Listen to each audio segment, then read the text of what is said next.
Welcome to the NintenFusion Podcast, a podcast that fuses past, present, and future Nintendo thought. I'm David, accompanied by my friend Jordan. Today we're going to be looking at what is and might be in store for Nintendo during 2022. And it's a pretty stacked year, I gotta say, looking at this list of stuff coming out. Oh, absolutely. And for sure, it's really quite huge. We've got a lot to talk about. To kind of structure the episode a little bit, what we're going to do is we're going to talk about what we know for sure is coming out in 2022. So these are titles that actually have real release dates or release windows as listed by Nintendo, and even a couple of big third-party games. After that, we'll talk about what we know is still in development, things that have been confirmed through official Nintendo channels. Then we'll talk about some of the really juicy, wonderful rumors that have been kind of churning out a whole lot over the last couple of weeks. And then we'll kind of give an overview of the year, a little bit more how we feel about it, our predictions for actual release dates and windows for the things that aren't so confirmed and all that. So let's just jump right in to what we know for sure is coming in 2022. The first game that we have on our list is Pokemon Legends Arceus, which actually comes out about 2 weeks from today, the day of recording anyway. I think that's exciting. Jordan, do you have anything you want to say about Arceus? Oh, man, I have a lot of things to say about Arceus, actually. I don't know if I'm that excited about it, to be honest. So, like, this whole time, I guess, so until today, they have not really shown much of the gameplay for this game at all. Like, they've been kind of, I don't know, trying to hide it. Skirting around the actual gameplay. Skirting around things. They kept leading us to believe that it was going to be an open world game. And then they tweeted out, oh, by the way, it's not.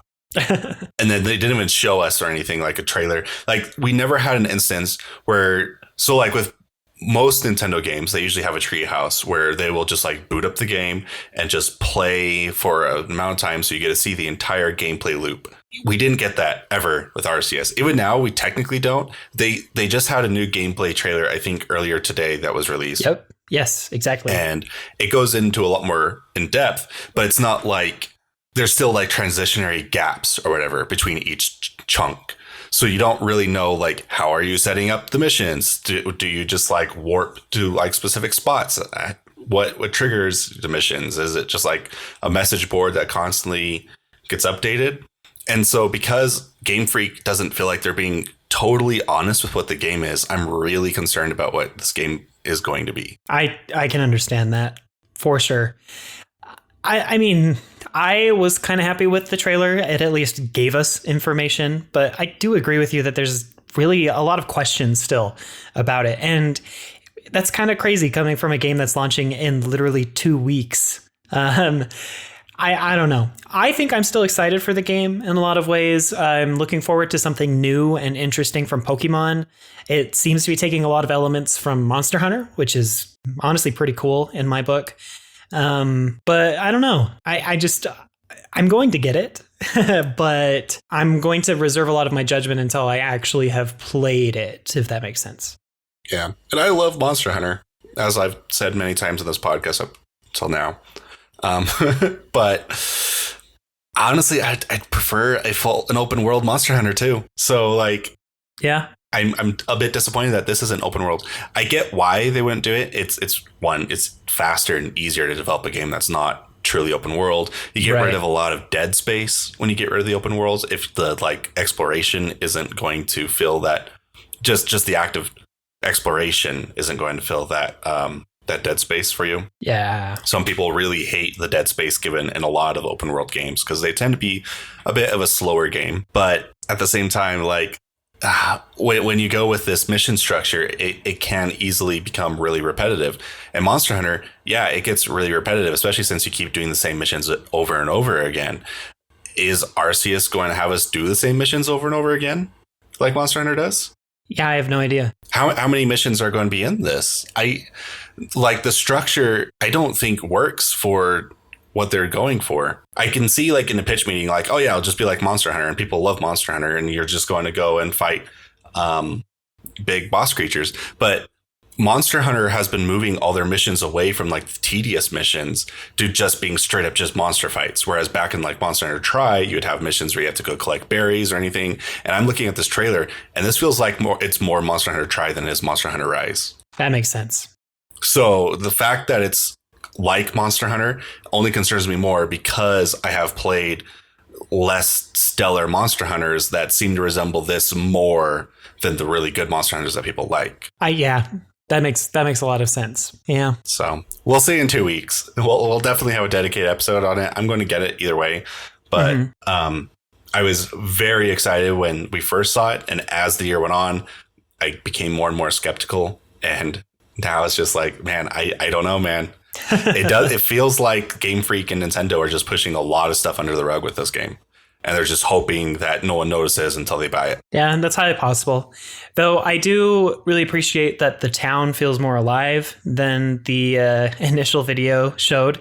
Like, it was so bare bones, the areas that you got to explore. And I do think that having these types of areas make the Hisui, well, the ancient Sinnoh region, feel more alive in a lot of ways. Like going through the really kind of bland routes in Brilliant Diamond and Shining Pearl just a few months ago really kind of was like, oh yeah, why didn't they do anything to make this game look better? Because I don't know. It was just difficult to picture this as like an actual growing world because a lot of the routes looked very similar. And, you know, we always heard all of these things like, oh, the mountain is the big central feature of the region and it's always towering over us. And you could never see it because you had no free camera. And it was never obviously programmed into the game because they never intended for you to look at any of that stuff. But at least in this game, you know, with the free camera and at least the illusion that the world is huge and somewhat open area, it feels much more like a huge, large region than what Brilliant Diamond and Shining Pearl kind of afforded. So yeah. I'm looking forward to that, at least like the scope and the visuals in that regard compared to the original region's source material. So my other question is, it doesn't feel like there's a lot of variety in the areas for this, right? So Monster Hunter, you have like your lava area that missions are in, or your ice area, or your forest area. This one just seems to be the same kind of field with a lake in the middle in all the shots. And I don't know if that's just because they keep pulling from like the first area. Yeah. Or if there's going to be much variety to the routes in this. That's a good point and a good question. I imagine there's more variety and they don't want to show off some of the new Pokemon and forms that they have yet. Like, and that'd be good. So we'll see. Like, we haven't really seen an ice area, and we know that there's a whole ice region in Sinnoh, and we haven't seen up close to the mountain, and it feels like there will be an area. I don't know. Well, we also know that there's going to be more rideable Pokemon that they haven't shown yet. Yeah. Because there was a leak before Arceus was revealed at all that showed an NPC being climbed up a mountain by something that might be like a Nuzleaf or something. Oh, that's cool. And I don't think that's been shown yet. No, it hasn't. We've only really seen the flying and the surfing and the, what's it called? It's Stantler's evolution. I can't remember its name.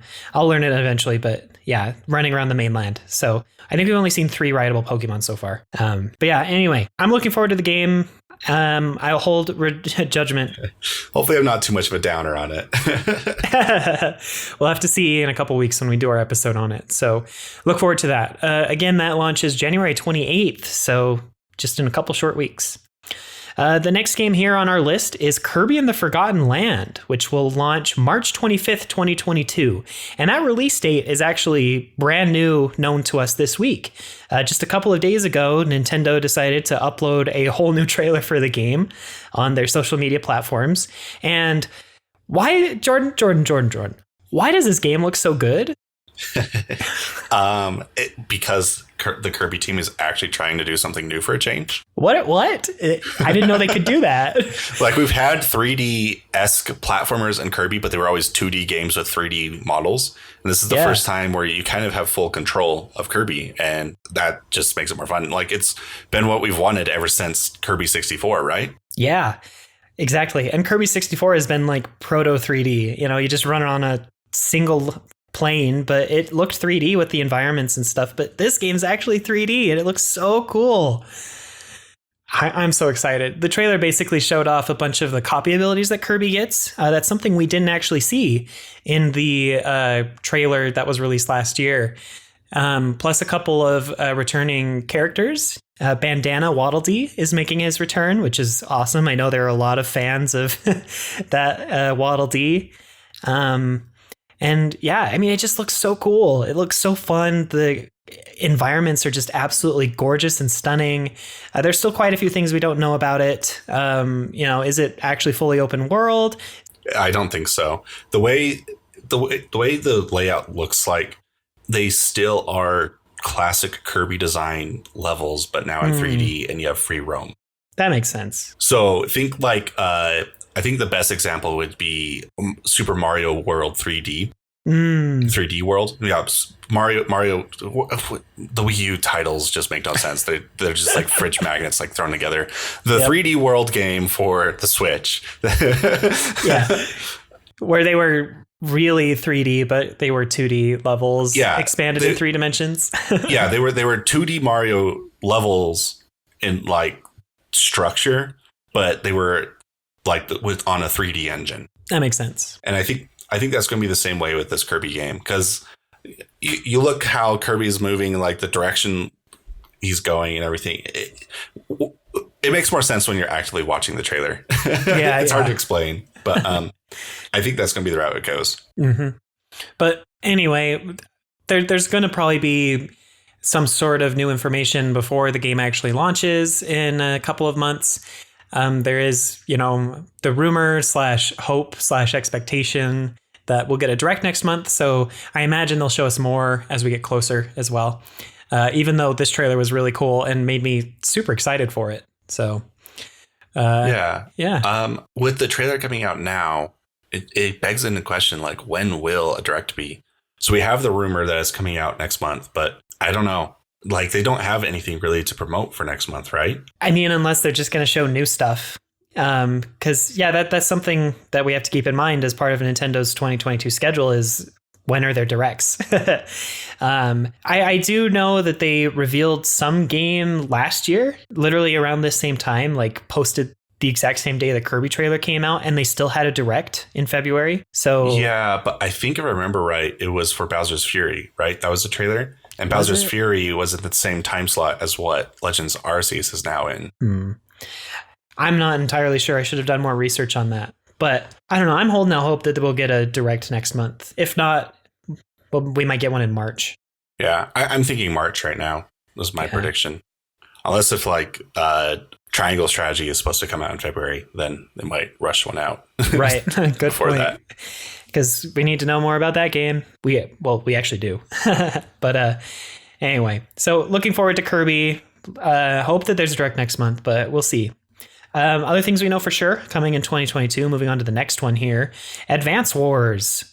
Sometime in spring 2022 is the official window, but it's been listed on the eShop before as April 8th, I believe. So coming up pretty soon, and really soon after Kirby, like 2 weeks. Yeah, allegedly. Like, it got leaked on the eShop, but I don't think the date's on there anymore. I could be wrong. Yeah. But it did get listed a while ago that April 8th was their target. And it still says spring on the official Nintendo website. So unless there's another delay, I'd imagine they'll keep a very similar release window. So, but I mean, talking just very briefly about this game, I'm interested. I do love Fire Emblem. I never actually played Advance Wars on the Game Boy Advance back in the day. I might pick it up. It looks kind of fun. But yeah, Advance Wars is fun. I enjoy it. Since I've already played them on the Game Boy, I don't know if I'm itching to pay $60 for it. And that's fine. I can understand that. So I'll probably wait until like I can get a better deal on it, which, man, I just wish Nintendo would sometimes release some of their like lesser budget games. For real. For a bit less. Yeah. Especially the remakes. Right. Like there was no reason for Brilliant Diamond and Shining Pearl to be $60. We don't need Advance Wars to be that much either. But well, the difference between Pokemon and Advance Wars is Pokemon can easily handle a $60 price tag and sell just fine. True. Advance Wars is going to struggle a bit harder, and I'm worried that that's going to cause Nintendo to not want to revive Advance Wars as like another entry. That's a really good point. I hope it does well. I hope it does well too. I'm not helping it though, but well, you can't complain if they don't renew it, I guess. Oh no. Yeah. Anyway, so that's spring 2022. Another Nintendo game we know for sure is coming is Splatoon 3. We know it's 2022, but if it follows the pattern of Splatoon 2 and I think Splatoon 1, it'll be summer. It seems like the summer budget or summer. Yeah, if I remember, Splatoon 1 was July. Yeah. Off the top of my head. Splatoon 2 was either June or July. I don't remember which. I remember getting it and being and falling in love with the series even more. But Splatoon 3 seems to be entirely and completely on track for a summer release. They've been giving us new images and stuff on Twitter, like official artwork and stuff, keeping us kind of in the loop, some new little bits of information here and there. And it looks really exciting. I'm not 100% sure why they decided to make another sequel on the same console instead of just like extending Splatoon 2 out, adding new stuff. But I'm not really complaining because I love the Splatoon franchise. So on the topic of a new console, I know we're going to be going off on a tangent, but Breath of the Wild is also having a sequel this year. And I thought that we're 5 years into the Switch. If we were going to get a Switch 2, that would have been like at least dual release, right? Yeah, for sure. So either we're getting a Switch 2 this year, or I don't think getting it to like 2024 at the earliest. Which is not great. Listeners, as much as we love the Nintendo Switch and love the games that it's coming out on, it is becoming more and more obvious, especially with like third-party releases, that the lack of power in the Switch console is starting to hurt it when it comes to third-party releases. Do you agree with that? Yeah. The release schedule for third-party releases has been slowing down quite a bit. We know, well, we don't know. We've gotten rumors and reports that like Genshin Impact had to skip out on the Switch because they're waiting for a more powerful version to release for the Switch. Right. Which is a shame because Genshin would probably do incredibly well on the Switch's market. Yeah. But yeah, I mean, maybe E3, they'll tell us, hey, the next Switch is in development or something. Like, that's why it was really disappointing to get the OLED instead of a Pro, is we thought it would be a boost in power so that other games could take advantage of it. So, but I think we could do an entire episode on the Switch hardware itself and why we think there needs to be an update. So, well, I don't know, unless you have anything else you wanted to bring up. No, it's just that it's kind of surprising what titles Nintendo's releasing, unless they're planning for Prime 4 to be their launch title, along with 3D Mario. You think a Metroid game could be a launch title? So what I think they might do for the launch window for the next Switch is release Prime 4 for like the hardcore market, and then release Mario Kart to ensure that it is successful. I could see that. So like with Odyssey 2 right around the corner. Yeah, that way with Odyssey 2 right around the corner in the window. So like Odyssey 2 would be like the holiday title for the new Switch, and then like Mario Kart is what's selling the Switch, and then Prime 4 exists to make it so people like you and I aren't screaming that there's no hardcore game at the early release. I could see that. That's interesting. Honestly, we should make a note in our episode calendar for the weeks where we have a bit of a lull that we should talk about some hardware predictions. I think that'd be really interesting, especially since you and I are actually pretty well versed in like computer hardware and software. So anyway, sorry you had to hear that, listeners. Some interesting chat with regards to future episodes, but hey, keep on lookout for that one. But yeah, let's move on to the next game that we know for sure is coming. This one's kind of hard to place as whether it's officially like a Nintendo title or not, because it has Nintendo characters in it, but it's being developed by Ubisoft, and it's the Mario and Rabbids sequel. And that's coming sometime in 2022. My guess is July, somewhere around there. Another summer game. The first one came out at the end of August, so I think that it's entirely reasonable to believe. Nintendo likes to put games like right at the end of August, so they technically have a game in August, but August is kind of notorious for being a slow month for game sales. So they pushed it at the very end, like the last week. Yeah. They've done that like every year, right? Yeah, it's almost every year, unless they're going through a drought on games. Yeah, don't look at the Wii U history to draw any patterns. You'll be disappointed. But yeah, you're missing a few games on this list. What am I missing? You're missing Breath of the Wild. How did I forget to write that one down? I was a bit surprised. I'm feeling dumb. Wow, I got distracted. Okay, tell me about Breath of the Wild, Jordan. This is gonna be the game for why you want to own a Switch for this year. Yep. I am so excited for this game. I am a little disappointed that we're just using the same map for Hyrule again. Because like the whole fun of open world games is exploring a new open world, right? But we're getting all these new sky islands, so as long as they're not like a pain in the butt to try and like traverse around between each other, that'll definitely add a lot of complexity and excitement to the adventure. It would be cool to get like a Loftwing or some other flying creature. Basically, that you tame, sort of like how you tame horses right now. That'd be so cool. Man, I hadn't even thought of that. Wow. We don't really know if these are... So, like, Minish Cap had Sky Islands, right? Yeah, it had a Sky region for the Sky Folk. Like, so it was like a dungeon area. We don't really know if these are Skyloft Islands or Minish Islands, because some of the enemies, or maybe not even enemies, but there's a robot in the trailer that is branded with the Minish Cap symbol. Or the Minish symbol. I don't think it was the Minish themselves. It was the Wind Tribe. Okay. Right? Like, so the Minish were the tiny people, but in the Minish Cap, to go get like a special item, you had to go visit the Wind Tribe on the ground. And then you got sent up into the sky for one of the dungeons for that part. And I believe it was the Wind Tribe. I don't remember if they were Minish or not. But anyway, yeah, you can continue. Sorry. Either way, it seems like they are drawing lore from Minish Cap. Because, I sure hope so. These islands are clearly tied to the Wind Tribe. Now, whether they're Minish or not, we'll have to double check that later, I guess, after the podcast. But could you imagine if they brought back Vadi as like a cohort for Ganon? I'll be honest, I'm not a huge fan of Vadi. I was just telling you to imagine it. I wasn't saying it had to be good. Oh, but it's really cool because Breath of the Wild did a lot of the lore building and pulling from other Zelda games that we didn't really get a lot of connections from. So if Breath of the Wild 2 is going to continue that, oh, it's going to be so cool.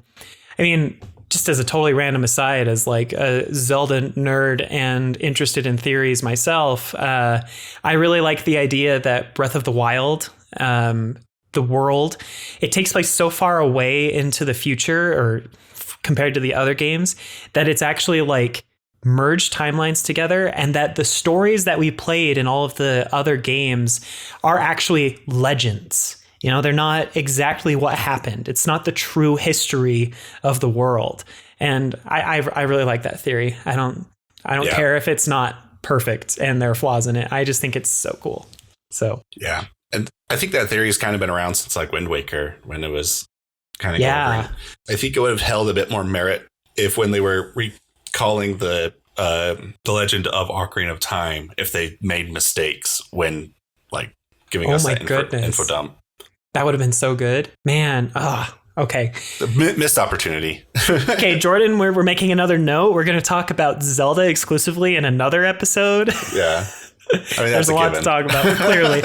And clearly, if we get a Zelda trailer, like, there will be a whole episode dissecting that, we promise. We'll talk about all of the cool stuff in it. So anyway, look forward to that. So before we move on, off the top of your head, immediately, 3 things that you want to see in the new Breath of the Wild game. I mean, that's hard because I've already seen cool things that I want in the trailer, like the new Sheikah / magic abilities that we've seen, like the time reversal. That's going to be awesome. The flying, the Sky Islands are cool. What I would really like to see still is like Zelda also being playable. There's kind of a theory going around that, not a theory, more like a hope, that you do rescue Zelda, and Zelda's the one that explores the mainland Hyrule, and that Link is separated somehow. I think that would be a cool idea. What if instead of the mainland, Zelda's exploring the underground? So then okay, Zelda's working her way up to the mainland, and Link is working his way down to the mainland. I like that better. And they meet in the middle. Let's do that. Before anyone says anything, I stole this idea. I did not come up with it on my own. We're going to get so many angry comments. I believe I read it from or watched it from a Papagino's video, but that'd be if so I remember good. off the top of my head. But yeah, that's been a theory that's been kind of like going around for a bit. I mean, we did see her fall down through a chasm in one of the trailers, so it's possible. And we still have no idea how the heck Link has ended up in the sky. But we do also know from Nintendo that the official title for the game will spoil something for us. And that's why they aren't sharing it until we're closer to release. Now, did they say it would spoil it, or did they just say they just don't feel comfortable explaining it at the time? I think it's because they don't know the name yet. Really? Well, I remember reading that it was either like spoiling something big or it like revealed one of the main mechanics of the game that they weren't comfortable showing yet. Okay. If it's just because it has time in its name, then I'm just going to roll my eyes. There's time travel in this one, boys. Oh, wow. Who could have guessed? You're literally reversing time in the trailer. Yeah. We'll see. Anyway. I want to give a few. I want to see the hookshot return. I really, really want the hookshot to return. So it can be a breakable item if it has to be, because if it's too broken for traversal or whatever. Right. I mean, the boomerang was like that, Yeah. That was how we got the boomerang. I want more items sort of like that. So hookshot's number one. Number two, I want bomb shoes to return. We haven't got our bomb shoes since Majora's Mask, and I missed them. Well, we had the walking bombs in Twilight Princess. I guess that's true. We had the spider bombs. But they are definitely not bomb shoes. Yeah, I want the bomb shoes back, though. You know what? Bring them both back. Bring them both. I think you could get into a lot of fun hijinks in the sandbox of Breath of the Wild if you had bomb shoes. That'd be so good. It'd be pretty cool. Plus, we know that they have all sorts of like physics engines and stuff to handle what the surface looks like. When you press any of the Sheikah Slate things, you see like that grid pattern form across all of the land. They could easily, let bomb shoes climb stuff like that. Anyway, just saying. And then I also want magic items to return. Yes. I want there to be a magic bar, like in previous Zeldas with magic items. Yes. And when you upgrade and have to choose between hearts or stamina, I want the stamina bar to be completely gone. I want you to have infinite stamina going forward and just replace that with the choice between magic and health. Yeah. I don't like managing the stamina bar. You can have stamina for like gliding, climbing, and swimming or whatever. That's fine. And you don't need to increase them. Just have it just be like a static, like stamina, and like food and items help you like increase that. Yeah. But then like bullet time would be based on magic instead of stamina. Sure. But I don't like only being able to run for like 5 seconds and then having to wait. Yeah. Hey, you just have to learn how to whistle sprint, Jordan. Come on. It's easy. I do know how to. It just hurts. It hurts my hands. Anyway, anything else to say about Breath of the Wild? It's going to be good. It's already Game of the Year. We don't need to. We can already just do our Game of the Year podcast right now. We can also give it a review. Congratulations, Breath of the Wild, for winning Game of the Year. You also earned a 10 out of 10 from us, so you're done. We're a very credible podcast. That's all you need. Not biased at all. Nope. It's not like we'll see a Zelda or a Metroid game and just immediately give them 10s. Like, who cares? All right, what other games did I miss? You missed Bayonetta. Oh, how did I miss Bayonetta? I even put that on the list later. Anyway, Bayonetta 3. I've mentioned before on the podcast that I'm excited for it. I really like Bayonetta 1 and Bayonetta 2. I'm not one of those crazies that has gone for like platinum on every single act, but the gameplay is really fun. I like the characters. I like the lore. It's good. So that's all I'm going to say about it. So I have a confession to make. I bought both Bayonettas and I still have yet to play them. Jordan, what's wrong with you? I have a lot of games on my list. It takes a while. Plus, I have to dig out my Wii U for that. You didn't get the Switch ones? No, I didn't get the Switch ones because I already had it for Wii U. All right, whatever.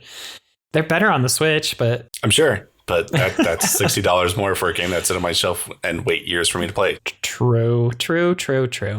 But anyway, I mean, I'm just... In the background, I actually have like my music playlist that I was listening to before recording. And would you look at that? It's one of the Bayonetta songs. That's weird. Anyway, I really like Bayonetta. I'm excited for the sequel or the trilogy to continue. The trailer looked really good. There are a lot of theories going around with that, but I'm not going to sit and talk about them because you haven't played the games. Anyway. I hear they're good. I'm excited to play them one day in 2025.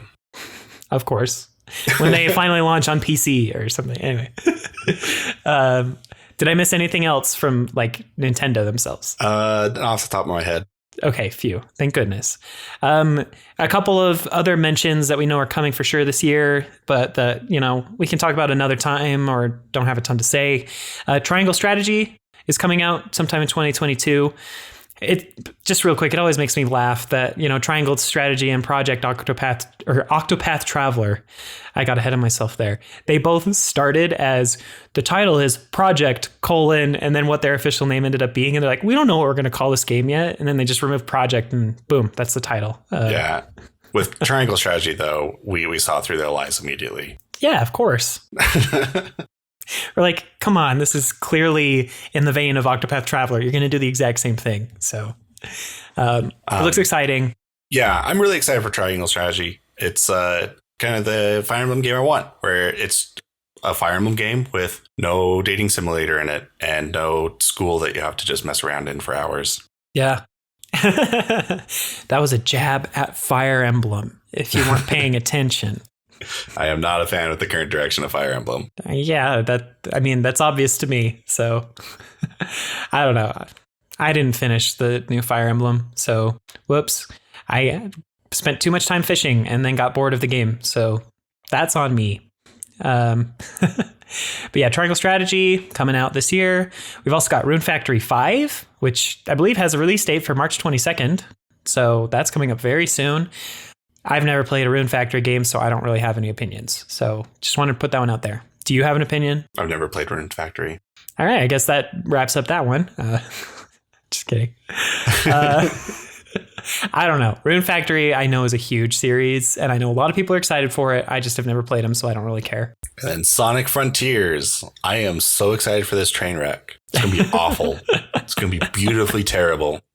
That's just what you get for being a Sonic fan. At this point, I can't care too much. I've been beaten down to the ground so many times. And every time they bring me up with Sonic Mania, they punch me in the face with Sonic forces immediately after. And then say, oh yeah, we aren't planning on Sonic Mania 2. And you're like, what? Oh, yeah. Oh, well, I have Freedom Planet 2 to look forward to. But so they're doing the open world thing with Sonic. They're calling it open zone because it's not truly open world. You unlock a bunch of zones that you have free roam on, which is fine. I think open zone works well if you're going to be a bit more narrative structured than most open world games are right now, because that's one of the big faults of open world games. Or if you open the world up immediately to everything, how can you have a lot of structure to your narrative? Also, it makes game design and like level progression a lot better for open zone. Plus, who asked for an open world Sonic? So I'm sure there are a couple of fans out there that were hoping and praying for that. This game's going to run like garbage on the Switch. Yeah. If you get it on any other console. Or PC. Probably PC, because then you have way more control. Anyway. I think it looks interesting. I need to see more before I decide to get it. But anyway, that's kind of all I have on the list for what's coming in 2022. As we know for sure, yeah. For sure. And as evidenced by the fact that I forgot to write down Breath of the Wild and Bayonetta, there are likely other games. And I know that there are a couple of other games, but we figured that we'd only kind of talk about these big hitters and especially like the Nintendo first party ones. So if you're interested in a list of what's confirmed for 2022, there are all sorts of news outlets out there that you could just do a quick search for to see what's coming up, to see if any of the games in your favorite series are getting any sort of sequels or anything new. So there's that. But now I kind of want to talk about, we want to talk about a couple of the games that we know that are in development that have the potential to come out in 2022. And the first one is Metroid Prime 4. Jordan, give us a quick rundown. Some thoughts. Yeah. So it was announced back in 2017. So long ago. Oh my gosh. To put into perspective how long it's been, it has now been 5 years since they announced Prime 4. When they announced Prime 4, it had been 10 years since Prime 3. We are halfway. So one third of the entire wait time between Prime 3 and now has been knowing Prime 4 has been in development. Oh my gosh. Please. Why did you tell me that? I'm not going to be able to not think about that now. Oh. 15 years. And then they restarted development, I believe, in 2019, which feels way longer ago than 2019. It's been a crazy couple of years. Yeah. And I don't think it's coming out this year.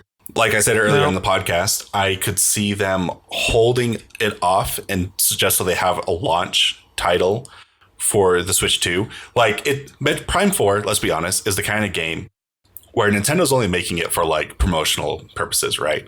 Like it's just there to make the fans happy, kind of bring in another crowd of people so that they buy other games too. Yeah, get the Halo fans in on it. You know, we have space shooties too.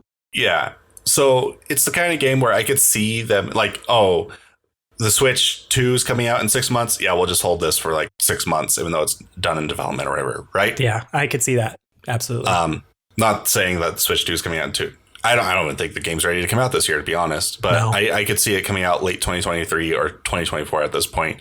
We haven't seen anything. I think we'll see something this year. I think we'll get a quick teaser and a name drop. And the reason why I think we're getting a name drop is because I don't think it's going to have the Prime handle to it. I think we're going to get a new title entirely. And they'll declare that that's because this is a new trilogy. And so they don't want to be coupled with Prime anymore. Well, yeah. And I could absolutely see them doing that, especially since I'll avoid spoilers in case the Prime trilogy does come out again. Prime trilogy or Prime 3 Corruption kind of really solidly ends the reason why they're called the Prime games. Yeah, it doesn't make canonical sense. If they're going to be appealing to hardcores anyway, it didn't make the reason why they declare it Prime 4 is because it's going to be the same like gameplay loop as the Prime games, right? Yeah, it's going to be first person. It's going to focus on a lot more of the Metroidvania like exploration like the trilogy did. But yeah, I could see them totally moving away from that naming convention. They could even like jump to a different chunk of the Metroid timeline. They could even go after Metroid Dread. It could. And there are so many gaps in the Metroid timeline. Like the amount of time between Prime 3 and Super Metroid is huge. So, or I guess Metroid 2, but I think the only thing we really can safely predict is that Silex will have some involvement in this game. Whether that was Silex's ship at the end of Prime 3 or not, I don't think it matters anymore because it's been like such a big part of the community now for so long that I think Retro knows that if they don't bring in Silex now, fans will be a bit upset. More than a bit. These are Metroid fans we're talking about. We may have learned patience, but we are not kind. So I'm thinking we're going to get our first teaser in E3. I think E3 is the perfect spot for Prime 4 to show up. It won't be called Prime 4. It'll have a completely different handle to it. It'll be Metroid something or another. Right, but it won't just be Metroid 5 or 6 or Metroid. Right. Metroid single name. It'll be like Metroid new series subtitle. Metroid Resurrection. Yeah, potentially. And they could. I'm not going to spoil anything. Anyway, I could see it. And then I think the teaser will be like 20 seconds long, and it will have Silex be part of it. And it'll have Samus in an even cooler new suit than we got in Dread for some reason, because why not? Yeah. All right, I'm down for it. Okay, everybody write that down on your 2022 bingo card, and we'll see what happens. I can't wait to be wrong. It's going to be great. Everyone good. can post in the comments about how terrible I am at predictions. Please do. Cool. So that's Prime 4. I agree with everything Jordan said. Let's make that happen. That's a dangerous thing to do. Anyway, the other game that we know is in development that will be big for the Nintendo community is another Metroidvania, Silk Song. Let's go. Silk Song. Give me my girl Hornet, please. I need her game now. We have waited so long. You want to know how long it's been since we've heard from Silk Song? Please 1 tell month me. after Prime 4. Oh my gosh. 1 month after Prime 4 restarted development, they gave us a trailer to Silk Song, and they haven't done anything since then other than a quick like magazine article and a Treehouse event. And they had a blog post, I think, like 2 years ago on their development blog or something. Oh, yeah. They've just been silent. So, and knowing Team Cherry, they're probably like, you know what, let's improve the scope of this game by another 50%. And that's why it's taking so long. Because you look at that Nintendo Treehouse footage and you're just like, why is this game so polished already? It should launch like in 3 months. And then now it's been almost 2 years or longer, I guess. Anyway. Well, we've heard from Team Cherry that the way they like to develop games is they don't really have a plan because they want the world to feel organic. So they just sort of like start building things and then they'll be like, oh, but it makes sense to have like this other thing built on. And the only reason why Hollow Knight came out was because they ran out of money. The problem is Hollow Knight made too much money. So this game's never going to come out because they're never going to run out of money. Yeah. I hope that they just decide this is good and pass it on to us because I need it. I need to know what happens to Hornet. Anyway, Silk Song. Yeah. I don't think there are any other games that we really know that are in development, right? That's all that's on our list here. Off the top of my head, yeah. We have a bunch of rumors. Yeah, but I just wanted to point out that it seems like Nintendo's learned their lesson with Metroid Prime 4 and Bayonetta 3, that showing off games literally like 5 years before they come out might not be the best for fans. I don't know. Well, we saw with Kirby that they didn't show it till like 6 months before it came out. Right. And same with Metroid Dread. That was only like 3 months before it came out, you know? And the Origami King. Like, it's becoming like a new trend. Yeah. At Nintendo to just, wait until the last minute. Well, not last minute, but like 6 months. Check out this game. And honestly, I think that a lot of game studios should learn that lesson from Nintendo. There are like a lot of big games that I know people were excited for like 5 years that were just announced way too soon and then they weren't as great. Elder Scrolls 6. Yeah, stuff like that. So I don't know. Part of me is like, I want to know what's coming at least 2 years or a year in advance so that I can be excited for it and start thinking about what I want to happen. But at the same time, these surprises are really nice. Like Metroid Dread just blew me out of the water, especially with like the fact that it came out 4 months later.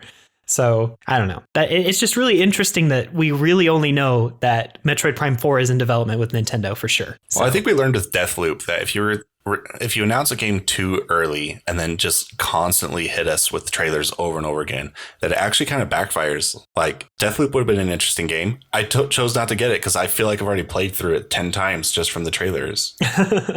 Yeah. And you even have games like Overwatch, the big like first person shooter from Blizzard.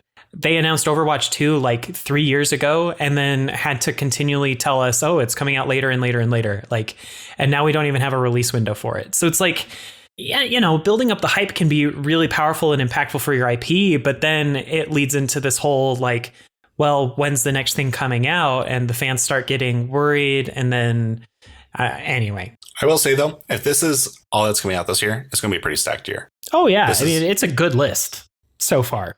Like, it's huge, especially with Breath of the Wild. That's all I need this year. So, yeah, Breath of the Wild is the big thing. There have been a lot of rumors lately.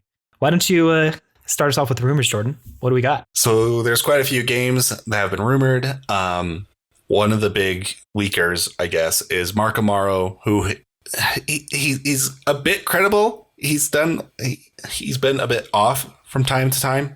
He clearly has some info from Nintendo themselves, but I don't know if he like inserts his own speculation to like fill in the gaps, or if he has like sketchier sources that he combines with his more true sources as well. For example, he's been saying like the Donkey Kong game's going to be coming out every year since 2019. So yeah, eventually he'll just be right, and then people are like, "Whoa, Mark Amaro is correct," but like. That's quite that he's been saying this like nonstop. So I don't know. Maybe he heard back in 2019 that a Donkey Kong game was in development, and then he just decided to add in, oh, it's coming out next year, every single year since then. Yeah. But speaking of Donkey Kong, a new Donkey Kong would be sweet. Yeah, and it's still highly rumored, and a lot of people have talked about it. Not just this guy, it's something that's been going around the leak and rumor community for literally since Mark Amaro tweeted about it. I think Mark Amaro was the start of it back in 2019. And then someone leaked it again a bit later. And then DK Vine basically said, yeah, we've heard this too. And DK Vine is probably the one I would trust the most when it comes to this, because all they care about is Donkey Kong. They literally won't talk about anything else ever. So, yeah. We've heard mixed things of whether it's 3D or 2D. I could see it being 2D just because that's kind of it. That's just how Nintendo rolls, right? Yeah. But maybe Nintendo's actually going to be trying to do something innovative with Donkey Kong here. That'd be pretty sweet. Right. I don't think we'll get Donkey Kong 64. People didn't like that one except for me. Yeah. Well, DK64 just suffered from too many things to collect and going through the areas, every part of the area multiple times. But anyway, we can talk about DK64 another day. I do want to point out that one of the big rumors is that the Donkey Kong game is being developed by EPD Studio One, I think. So that's Nintendo's main software development team. And they're usually the lead team responsible for like the Mario franchise, like Mario Odyssey and the big Mario studios. So it's kind of interesting to think about that. So if I remember right from DK Vine, and it's been like a couple of years since I listened to the podcast that DK Vine put out, but while it's being made by EPD1, the way they do their structuring or whatever is like they'll have different projects and they'll have like software developers jump between different projects depending on like what's needed or whatever on whatever project talent wise. And so just because it's being made by the same team as Mario Odyssey doesn't mean it's the same people, right? Or that it's the only thing they're working on. Yeah, they totally can be making another Mario game at the same time. Just look at Splatoon and Animal Crossing. It has not been a long time since Animal Crossing came out. Nope. And we're getting another Splatoon pretty quick. Yeah, and those were the same studio. So I'm excited to see if it's actually true. And it feels like if it is coming out this year, that they'll show it off in the February/March Direct that we already talked about. Like, you know, if it's supposed to be like a summer game, that's my feeling. Yeah, if it's a summer game, though, that's going to be a pretty stacked summer. We're sticking Splatoon in there as well. True. Yeah. So that's the big thing. Like, where do you put Donkey Kong? Do you put it in December? Maybe. We got another game that we're thinking that will take December. Yeah, right. Like that's where this rumor space is just weird. Like, how does it fit with Nintendo's whole schedule? I mean, it could be Nintendo's October game, like Dread was. So I don't know. It could be Nintendo internal August, because like Mario and Rabbids is coming out and we're thinking August, but I don't know, maybe it's a September game. I don't know. It's really hard to like place things because there's a lot of really big games coming out. We're thinking the second half of the year and not a lot of space. I don't know. Honestly, at this point, I'm thinking Donkey Kong is going to miss this year. I think it's going to be the March game of next year. Yeah, and that's totally possible. But I'm just excited to see a new Donkey Kong game. We haven't had a new experience since the Wii U, and Tropical Freeze was phenomenal. Like, don't get me wrong, Retro's done some awesome stuff, but I am interested to see the Japanese studios handle Donkey Kong. So that'd be pretty exciting. I'll be honest, I'll be a bit disappointed if it's 2D, not because I don't like 2D. I really love 2D. It's just that Tropical Freeze is the perfect Donkey Kong game, and I love Nintendo EPD. I don't think they're going to be able to compare to what Retro did. I'm sorry. Yeah. I can agree with that. I want to see something innovative, but not so wild that it's a Congo Blast again. Yeah. So, well, we'll have to see what ends up happening with that. Let's move on to another rumor. One of the big ones that has kind of been around forever has been something to do with the Metroid Prime original trilogy. And the current rumor that has kind of seemed to settle in the last year or so is the first Metroid Prime game getting a full-blown remake/remaster. What do you think about that? So I think this is one of the reasons why I think that Prime 4 is not going to have the Prime handle on it, right? Yeah. Because if they're not going to do the full trilogy, it's going to be really weird to have Prime 1, the remake, on Switch, and then expect everyone to miss out on the second two parts of the story, and then expect them to jump straight into the fourth piece of a storied franchise, right? I absolutely agree with that. It's just weird. I mean, it's not the first time Nintendo's done that. We got Dread without literally any 2D Metroids coming out for it. But yeah. I think it just makes marketing sense. If you're going to do Prime 1 remake, I could see it just to keep like interest in Metroid alive, make it into a yearly kind of franchise where maybe this year we get Prime. So last year we got Dread. This year we get Prime Remake. Next year we might get like the Samus Returns port. And then in 2024 we get Prime 4. I could see that happening. I'm a bit bummed that we won't get Prime 2 and Prime 3 in this, but if it's like a full from the ground up remake, I'll be pretty excited either way. It doesn't matter. I love Prime 2 and 3. Prime 3 is the, well, no, Prime 1's my favorite. I was about to say Prime 3 is my favorite, but no, Prime 1's my favorite. Prime 2 is my favorite, but yeah, I'm weird. Anyway, it'll be really interesting to see if that does actually happen, because it's been something that literally people have talked about for years as Nintendo's got it done, basically. Like, it's ready to roll. And we're just like, okay, well, then why haven't they released it? So we'll see. And it also might fit some of the other things we've heard, where the reason why they started development was because Retro gave them, like, I don't know, a prototype to a Prime game. And this could have been what they did. They might have started work on a Prime remake and then gave it to Nintendo to see, like, hey, can we go and do this? And Nintendo's like, whoa, can you also do Prime 4? Because we're not doing too hot on that game at the moment. Right. Since they scrapped all of the work that Bandai Namco was doing on that. So it's possible that Retro basically spent the last 5-ish years or whatever making a new Prime engine. And then they're just quickly making remakes in, like, parallel to the Prime 4. I could see that.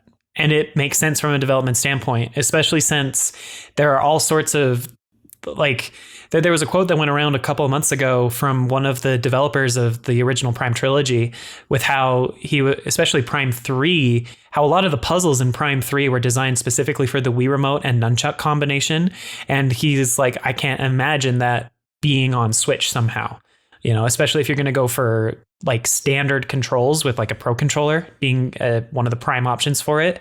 So if they are recreating a whole new engine, that could be a way to relearn what kinds of puzzles are effective in the Prime trilogy, figuring out how to convert some of the stuff that they've done into this new upgraded engine, you know, learning some of the old tricks of the trade, you could say, for what made the original Prime trilogy so successful and good. So I could totally see that for sure. So I'm hoping this is true. This could easily be the August game that Nintendo themselves pushes out, because Mario & Rabbids is Ubisoft, and I don't think those two games are going to compete with each other's space. No, definitely Plus, not. August is typically the Metroid month. I know Dread came out in October, but typically Metroid's release in August.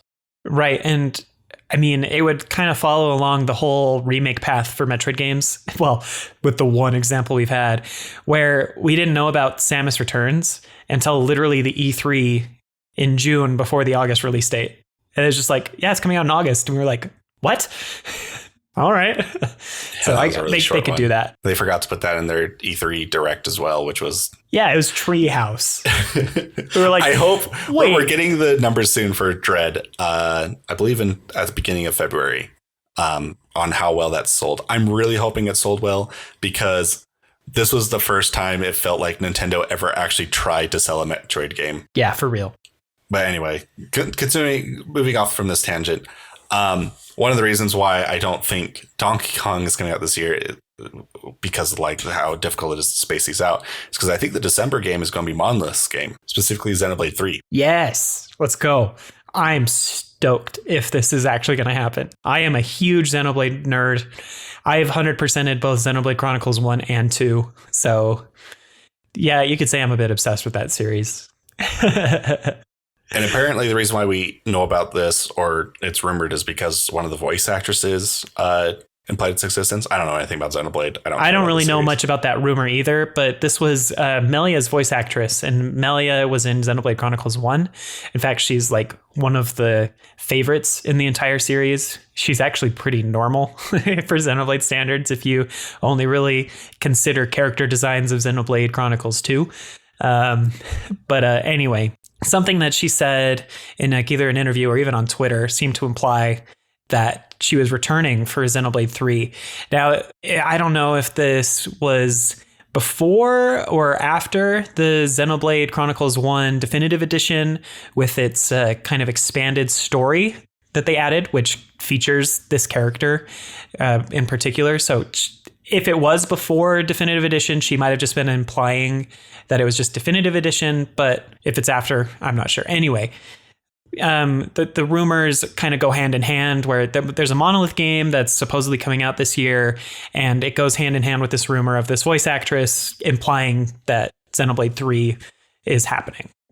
And I just don't see Monolith doing another game in the series, or a new IP. I mean, I can see them doing a new game in the series, especially since Pyra and Mithra just got their Smash Brothers representation. Xenoblade seems to be like given a new light because of Smash Brothers. I've seen a lot more people being like, oh my gosh, why can't I buy a Xenoblade cartridge? Plus, huge Let's Play YouTuber of Nintendo games, Chugga Conroy, literally spent the last like 3 years doing a full 100% plus New Game Plus the DLC for Xenoblade Chronicles 2, which I know has also sparked huge interest and reactivation into the series. So it just makes sense for them to make Xenoblade Chronicles 3. So that's all I really have to say about that. Yeah, I don't think I'll ever play this series. And you don't have to. You're not the Jerpaga guy. I am. Yeah. So carrying on, I do hope that the game comes out and it's great for Xenoblade fans. It's just, if it comes out, I hope it's coming out in a year where I can easily ignore it. Like this year. This year would be a great year for Xenoblade 3 to come out. Sure. Yeah.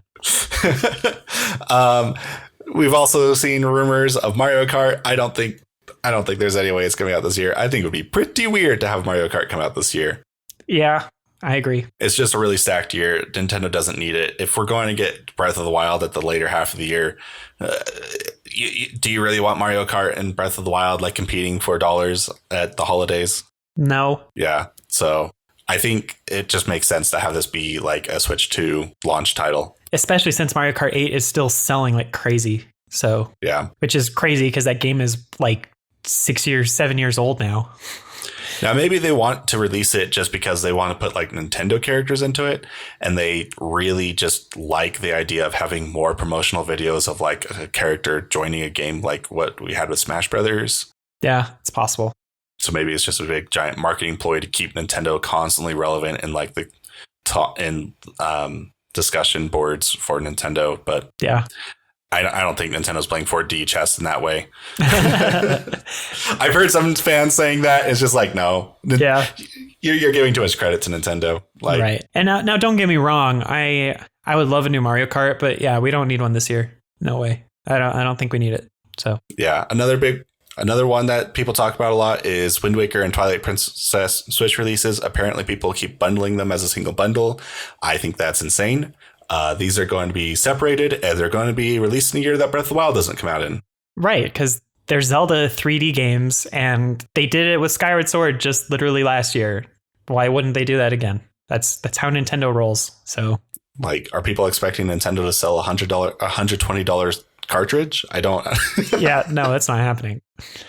These are going to be broken up. They're going to be on a slower year. They might already be done. Nintendo is not pressured to push them out. Nope. Could they have released them for the 35th anniversary last year? Absolutely. Did they? No. Yeah. Yeah, last year would have made more sense. There was also a lot more like release window options available last year. For real. Like, yeah, we got Skyward Sword, but like you could have easily spaced that out a bit more and had Skyward Sword come out in like June. Yep. And then these come out in like September. Yep. Or December. And yeah. I mean, I'm not disagreeing with you on any of that. So whatever. We don't work for Nintendo. We don't know what their ideas are. But if it's real and they are done, I mean, they're not coming out this year. Another popular one is Fire Emblem Remake. A la Echoes, right? Yeah, the Echoes banner or whatever. Which we only have one game under. Yeah, it implied that they were going to have more. And then when did Echoes come out? 2017? Something like that. It was one of the last big 3DS games. Yeah, during the 3DS, like we got a bunch of Fire Emblem games in really quick succession, and they really slowed down. Yep. We literally got Awakening, which revitalized the entire series. Then we got oh my gosh. It's Fates. Fates, right. I could only think of Revelation. I'm like, no, that's the name of one of the paths. We got that, and then we got Echoes, Shadows of Valentia. So yeah, and I think all three of those came out in the span of 5 years, because 2012 was when we got Awakening, if I remember right. Yeah, I think you're right about that. So that's crazy. Yeah. And in the span of the last 5 years, we only got 3 houses. And that's only gotten DLC. So I can see this being true, especially since 3 houses had... Oh, what was the name of the studio that helped them? I don't remember. I know it wasn't just the Ninja Intelligent. Gaiden people. Yeah. Tecmo? I think it's Tecmo. Okay. I'll have to look it up later. Yeah, I definitely could see another Fire Emblem remake. I guess it would make sense to do Fire Emblem 4 or whatever. Yeah. I personally hope it's Ike's story, but that's just me. I would certainly prefer Ike's story or Lynn's. I think Lynn's game would be awesome. Yeah, Lynn's would be really popular. If you want to sell a bunch of copies, you just do Lynn's story. Yep. Come on, Intelligent Systems, listen to us. We know what would sell. It's going to be Lynn's game. Come on. Everybody loves Lynn. That's like the nostalgia Fire Emblem. You bring in all the old school Fire Emblem fans with that one. For real. It's a good game. What other rumors do we got? Let's Go sequels. A given, in my opinion. Like, Really? Let's Go Pikachu and Eevee did really well. Please no.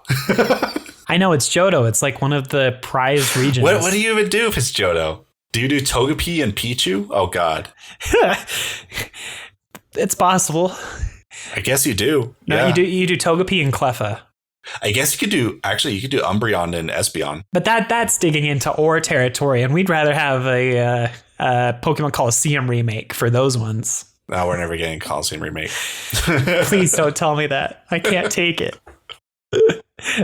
No, it's hard to think of a duo for Johto. I mean, Umbreon and Espeon's a good choice, but then it's like we just did Eevee for Kanto. Tell you what, Game Freak, I'll buy it if it's Steelix and Scizor. Yeah, both steel types. Sure. I'm just trying to think of like pairings, like duo groups from Johto. Heracross and Scyther. Scyther's from Kanto. True. Okay, now I gotta take a quick look at the Johto decks. Give me just a second. I'll come up with something.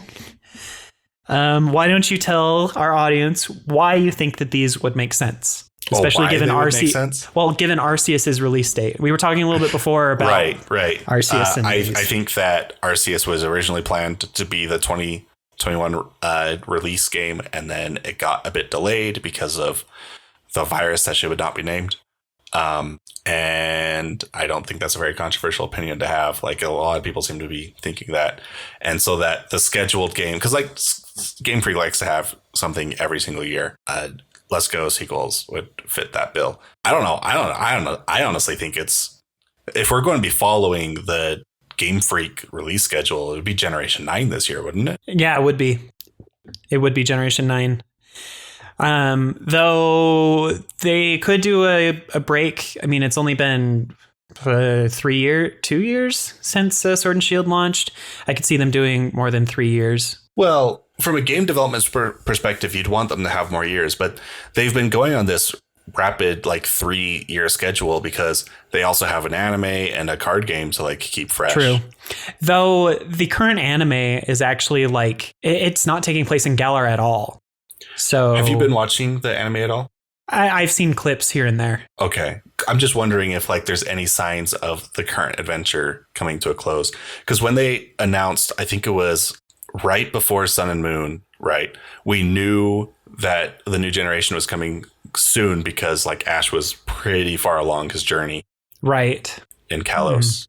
Yeah, I would need to follow the plot more. So I don't know. Maybe we will get Gen 9 this year, but I don't see it because it would be competing with Arceus, even if Arceus was supposed to be last year. I don't think it would be competing. I think everyone's going to forget Arceus exists by the time we get to November. Oh, all right. That's fine. I'm so kind. Yeah, you are. But yeah. Here are some potential Pokemon that I think could be the pairings in any order. Teddiursa and Slugma or Swinub. Or Remoraid. Any of those 4. They only have one evolution and would work in Johto. I'll buy it if Remoraid is my companion. Let's go, Remoraid. They could also do Houndour. That only has one evolution. But it has to be like a pairing, right? Like it has to make sense to be paired with another one. Like Pikachu and Eevee made sense because they were both the starters for Pokemon Yellow version. Right. So it's hard to say for Johto unless they're doing 3 versions and giving us Chikorita, Cyndaquil, and Totodile. Don't give them ideas. They might. One thing they could just do is just give you the option to just pick a starter, right? So they could just do let's go Johto Silver and let's go Johto Gold. And then your starter is just the beginning 3. So maybe we're just forcing. We're reading into it too much. Yeah, reading into it too much. Whatever it's going to be, I think it'll be disappointing because it's being made by Game Freak. Yeah, that'll be what I'll say. But we also have to keep in mind that if it is like true to the Let's Go formula, then our starter won't be able to evolve. Oh no, that was because like they gave hats and stuff to their starter, right? Right, that you could and Game make Freak them pretty. hates doing like extra work with art. Yeah, and Game Freak also made the starters have flawless IVs. I know. And then gave them new special signature moves. Anyway, we could talk about Let's Go and that stuff all day. But so we won't until it becomes more apparent if that's what they're actually going to do. Anyway. I think it's a given we're getting something Pokemon this November. I hope it's not Let's Go. They're not doing a remake. They're not doing it. I guess, yeah, it's either Generation 9 or it's Let's Go. Because I don't think they're going to be doing like a new project because that's Arceus. Right. Huh. Well, then I'm hoping for Gen 9. I mean, me too. But then it's like, what fallbacks are there going to be? Like, what are we going to be missing out on because Game Freak spent so much time on Arceus? Arceus already looks like they're not spending as much time as they should be on the game. So, like, what's happening with Gen 9? I think you sold me on it. I think it's Let's Go. Oh, no. Let's Go is much easier to make because they could probably use the same assets from Let's Go Pikachu and Eevee. Crap. All right. Get ready for your Let's Go. That one's on my bingo card now, I guess. All right. Yeah. We'll just put down Let's Go Remoraid and Let's Go Slugma. Okay. Those are the 2. All right. A couple of other smaller rumors that I just written down that I've heard about are a Resident Evil Switch game of some kind. Who knows? Resident Evil's a pretty big series. Would be cool to have a Switch game. I don't really care too much about the series. Do you have anything to say about that, or are we okay with that? Resident Evil? I've never played Resident Evil game. All right, neither have I. We're good. We can move on. Also, there are rumors of Persona 3 and 4 getting Switch releases, which I feel like if they were going to do that, they would have done it when 4 released on PC forever ago. So I don't know, because Atlas specifically said that they were surprised that people actually bought Persona 4 on PC. Oh, I didn't know that. So I don't think Sega like knows what kind of gold mine they're sitting on. Yeah, a lot of people really want Persona 4. To be fair, Persona didn't sell at all until Persona 5. Like it was true. It was a niche series for like a niche crowd, even. But like a really well-made niche series. Like I've heard so many good things about the games anyway. Like as JRPGs anyway. So clearly they're not up to your standards. But whatever. I don't know. I think they'd be cool to have on Switch, but again, they're just rumors. And that's kind of all the ones that I saw. I don't know if there were any more that you had. I'm going to add a new rumor here. There is no credibility backing it. I'm just going to be speaking out my butt. Mother 3 is coming out this year, so get ready. Put that on your cards, everybody. Hold Jordan accountable for that one. I'll be the only person predicting it this year, and I'll be right, and then everyone will have to call me a prophet from then on. But Jordan, you've been predicting Mother 3 every year for the last 6 years. You don't have to say that. Just because a broken clock is correct more often than I am. I mean, I'd love Mother 3, but the Mother series on its own get easily an episode from us. So I guess that kind of covers all of the rumors, all of the big projects, and all of the games we know that are for sure coming out. Just to kind of wrap up, before we recorded, we kind of put together our list of what we think is actually happening this year in terms of Nintendo releases. So for quarter 1, which is January through March, we've got Legend Arceus and Kirby. Those have firm release dates. We know for sure that they're coming. Legend Arceus in 2 weeks and Kirby in March.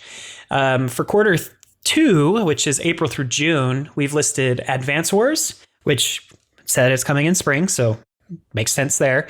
And Splatoon 3 as kind of like a June title to kind of go along with the release dates of the other Splatoon games in the series. For quarter 3, which is July through September, we put down Mario and Rabbids. Makes sense to have that in the summer. The Donkey Kong game, if it's actually coming. If it's not coming, then it's not going to appear on this list at all. But that could be kind of the surprise game that they reveal in an upcoming Direct to be released around then. And Bayonetta 3 for this summer. And then for quarter 4, we've got Breath of the Wild being probably September or October, and then the huge Monolith soft game Xenoblade for December itself.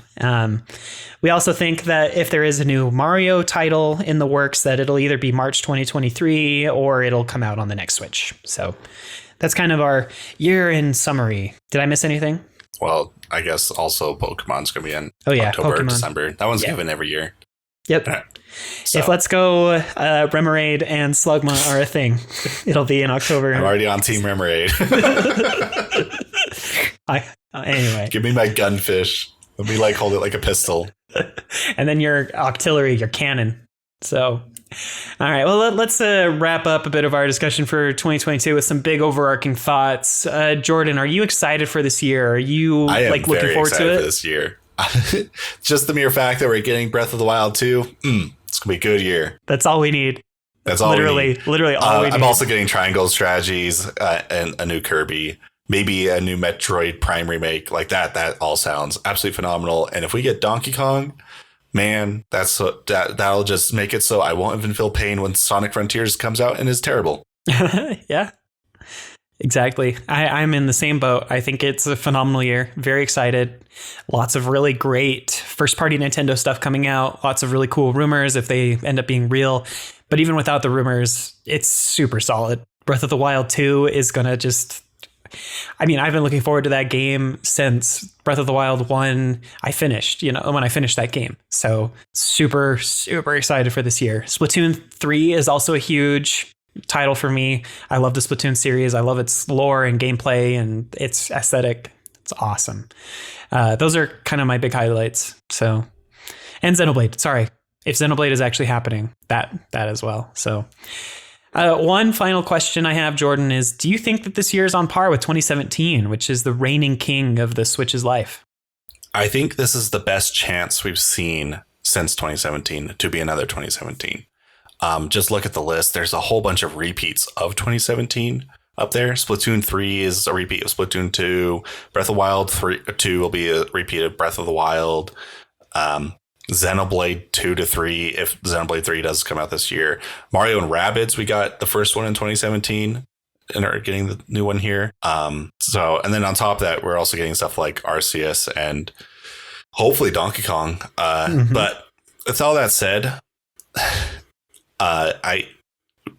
don't forget that 2017 was the year that we also got Hollow Knight and Mario Odyssey. Yeah. And so if we are to match 2017 in my books, I think we need at least either Silksong or Mario Odyssey 2. I agree with that. I was actually about to point that out, especially Mario.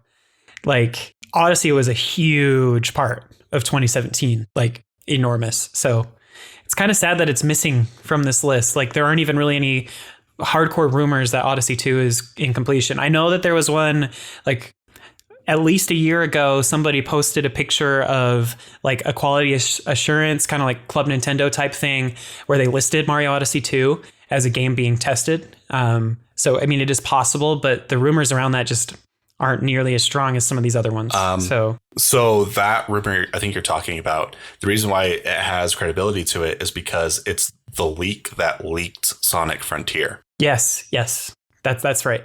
And it came out, that leak came out before we knew anything about Frontier. So, and Frontier's coming out this year. So yeah, it's possible. I just don't understand what market research had access to Nintendo and Sega stuff. Exactly. Anyway, this year is going to be super good. I'm excited for many of these titles. I think it's also a great year for us to really kind of dig into this podcast. If you're interested in hearing us talk about these types of games, we've been Nintendo fans for so long. We'll be sure to do some really good, discussion and stuff about a lot of these games and how they compare to the past, 2017 is right there, easy pickings for us to talk about in comparison with all of these games. So I'm really looking forward to talking about this stuff with you, Jordan. I think it'll be really fun and lots of fun games to play and talk about and experience. If there ever was a year to bring back a podcast, it's going to be this one. Yeah, boy, let's go. Yeah. Well, do you have any other final thoughts you want to bring up about what we've talked about today? We've been talking for a long time. 2022 is going to be great. I can feel it. I can feel it in my bones. There's a storm coming, Annie. Better get home quick. That was a deep cut to episode 1 start. Anyway, I'll stop talking. Anyway, thank you so much for listening to this episode of the NintenFusion Podcast. We've had a blast talking about the year that's coming up soon for 2022. Just a reminder, our podcast is live pretty much on all platforms. So if you enjoyed the podcast and enjoyed our discussion, please feel free to leave us a like and a comment and a review on whatever platform you're using. Engaging with the content in that way helps other people find the podcast, as well as letting us know if we're doing the right things. So please feel free to do that. To get access to the audio-only versions of our podcast, head to anchor.fm/NintenFusion. We also have the links to all of our other platforms there as well. We also have a Discord server, so head on over to nintenfusion.com/Discord to join the server and talk with us about all sorts of Nintendo things. And with all of that said, I think that wraps up this episode. Thanks again for listening to us, and we will catch you on the next one. Bye. Bye.